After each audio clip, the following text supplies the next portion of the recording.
Ambition and healing traumatic energies have a very powerful synergy between them. 9 times out of 10, or maybe even 11 times out of 10, you will traditionally come to find that people who have large levels of ambition have large reservoirs of trauma behind them. You're gonna have people that have really, really struggled with traumatic backgrounds. And that traumatic background, what it's told them is, I never want to be in this place again. I never want to be without money again. I never want to be without this. I never want to face this. Lots of people have asked me about like some type of what makes people ambitious. Well, first of all, astrologically, just look at someone's chart, because chances are if they have heavy Capricorn energy, it's a mix. Gemini, Virgo, Capricorn, those type of placements. Yeah, especially Virgo and Capricorn, you're going to find the person is very driven financially, material life. I would say Taurus, but Taurus to me is more about comfort, not so much about ambition. It's more about, I want the finer things in life, but to be comfortable. So I would imagine somebody who's like got more traditional, more Taurian energy would be more like, I want like a stable, comfortable job so that I can like wear nice, look nice. Nothing wrong with that. That's the reason I wouldn't come into it. After doing that, the next thing you want to look at is there is a type of success you only seem to achieve or seem to innately understand when you experience crazy levels of humiliation. Lots of people won't get what I'm saying unless you have gone down that road where you have experienced a large level of humiliation, people constantly reminding you you ain't shit, you haven't got money, you haven't, and the world will be very quick to remind you if you don't look a certain way, if you don't present yourself a certain way. Ooh, people can be really trash sometimes. You just think, damn, what did I say or do to you? And one of the things I tell people in rising into your ambition, in wanting more for yourself, is make sure it's not coming from a place of emotional dysregulation. When you feel emotionally dysregulated, you know that's the fancy term, but the layman term is, when you're having a meltdown or you lose your mind. You can make promises and you can make commitments and you can sit and think about things that you normally wouldn't have thought out of if you were in like the normal sphere. Just look up and I'm like, my god, it's raining, it's dark already.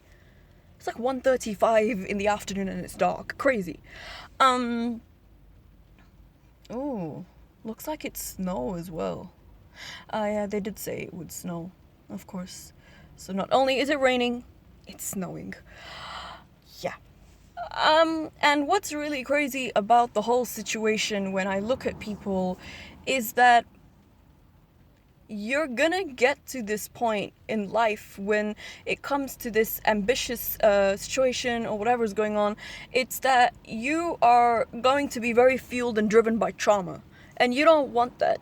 And as your trauma keeps clearing or whatever you have experienced to get to that level, because you'll know, everybody in this chat, anyone watching this will know that there's some people, no matter how much they've achieved, it's never enough. I should know because I was one of those people.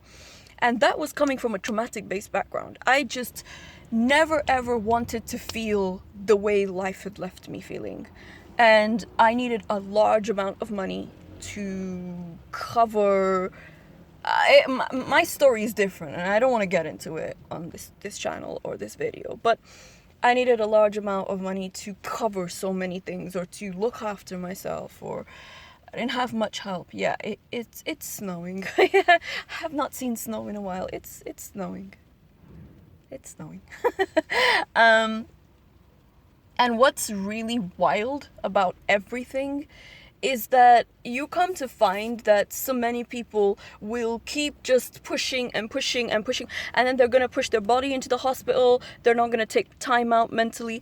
So healing traumatic energies in ambition is very important. If you know you are an ambitious person and you like the finer life, you like good things, you want to be a certain place, and you want to move upwards, You need to check everything that's gone on in your past, especially if you come from a heavy traumatic background. If you know you've encountered one loss, one disappointment, you know, one earth-shattering situations in your life. It could be PTSD, it could be complex PTSD or CPTSD, it could be polyfragmented dissociative identity disorder, because that really goes left, right, or whatever. You need to fix and clear that stuff. Otherwise, no matter what you achieve, no matter what you do in life, it will never ever be enough. You notice people where you know that they have taken no time for themselves. You've never heard of them going away anywhere or enjoying a peaceful afternoon to themselves. It's always, what are you doing? Working. Nothing wrong with that. You know, I myself am a person who loves work because of my placements in Capricorn, but I also know that I need so much time just to be like this cute fluffy bunny to myself and look after myself and love myself, and that's very important. People don't think it's important. It is. It very much is important. Why is it so important? Because if you don't give yourself that time, you're gonna have a serious problem. You will get to that point in life and in society where you will have achieved so much, and then you will see those achievements and just be like, you're gonna be resentful. You're gonna be resentful for the possessions that the money's bought you. I live in this really nice area. I live in this really, you know, I have this nice car. I mean, I'm just literally parked outside the Carlton Tower, Jumeirah, basically. If you guys can see it. Nah, probably not, but, you know. And that's the entrance to a hotel, basically. And, you know, the amount of times I've gone in and eaten there, and I look at people's faces and they're miserable. Money don't buy you happiness. It doesn't. I'm just letting people know this. If the saying is actually correct, the way they've packaged it, not so much. Joy and happiness comes from inside. Please, if you're ambitious, you enjoy your life, I want you to go and truly enjoy the free things in life. Feed the ducks. Okay, it might take a couple of pounds to buy bread. Feed the ducks. Sing in the rain. Take selfies with the tree. I know most people won't do this because they'll be like, I don't want to look cheesy. I don't want to look cringe. Because they care too much. They're too bothered about what other people will think of them. But the childlike happy joy actually will help you enjoy your ambition more, because you can't do that stuff when you're so traumatized, right? So you have to have the joy in your life to be able to do all those things. And emotional and mental dysregulation is one of the biggest things I can tell people as to why it's that climb, and then, you know, somebody has made, you know, 3 million in their revenue, 10 million in their revenue, and you still look at them and you're like, damn, with all that money you're still miserable. What's wrong with you? It's because that money you guys are seeing has come from a place of, it's that fuck you money. I know why people make it, because I had to go down that road years ago when I was at that place. But you can have that as an inspiration, but don't hold on to it. Don't hold on to it, because nothing good comes out of it. It will destroy you. It will eat you alive.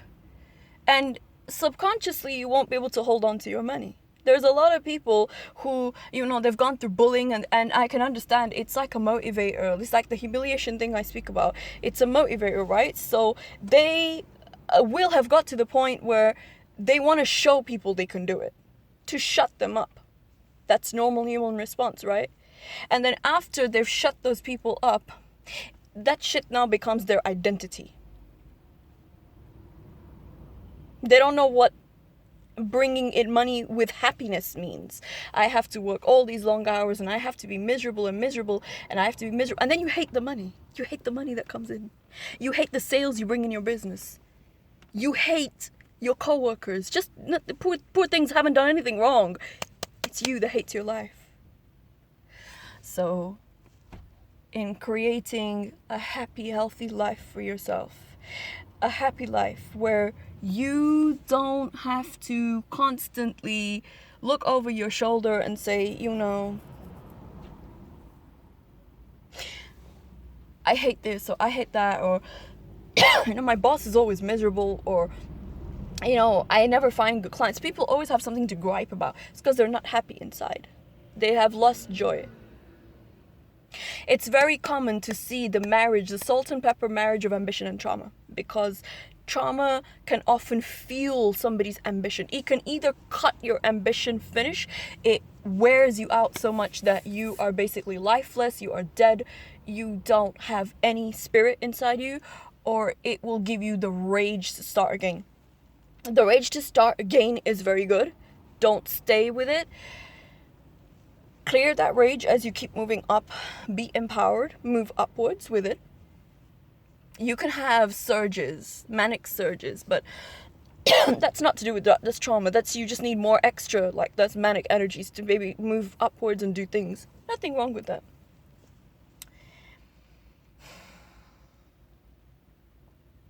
If you have experienced a lot of humiliation from people, it's very wise to clear that out. It's clear whether you want to clear it magically, you want to clear it with Reiki, you want to clear it with EMDR. Why? Because that stuff is going to start showing up in your work, in your business, in I can't do this, or I'm repeating a pattern, or it's that, you know, you get frustrated because you're stuck. It's like this joke I always have. People are stuck on being stuck.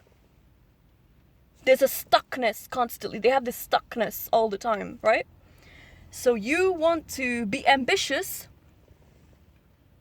and you want to be ambitious in a point whereby it feels joyous to be ambitious. It feels, I can give the world more. I can serve the world more. Oh, what have people done for me? You're not doing it for people. You're not doing it for people. Your divine mission is not for people. Your divine mission is for yourself. There is that stuckness constantly that people feel. A lot of clients that come to me, there's that stuckness. And the stuckness is due to resentment. It's due to the frustration of resentment. So clear out your dysregulation, clear out your mental and emotional dysregulation, and you'll see that the ambition that you have will become more joyous, be more empowered, and you'll move in the right directions.